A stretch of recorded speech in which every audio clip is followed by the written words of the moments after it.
Dəyərli həmvətənlər, əziz izləyicilərimiz, mən sözün həqiqi mənasında bu Avropalıların bu qədər xain, bu qədər qəlbən o çirkin, bizi gözü götürməməsini ümumiyyətlə anlaya bilmirəm. Doğrudur, onlar belə əsaslandırırlar ki, heç Azərbaycanın xəritədə yeri məlum deyil, nə bilim, biz niyə Azərbaycana baxıb örnək götürməliyik?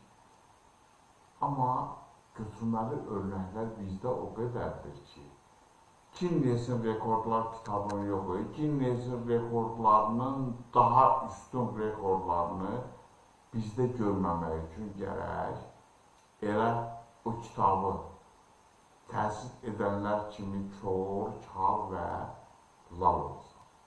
Mən bunları açacağım, əziz dəyərli bacı və qardaşlarım. Bayaq qeyd etdim, baxın. Elə Cavid Qurbanov Həzrətlərinin üzərində.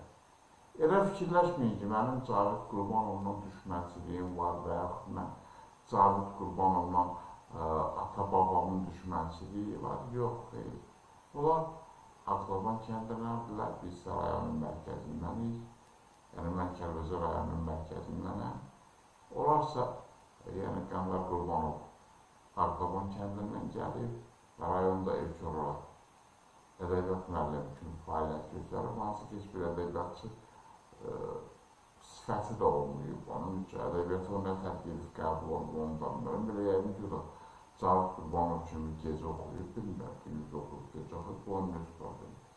Sonra məktəb direktoru, sonra rayon icraiyyə komitəsinin sədri vəzifəsində işləyib.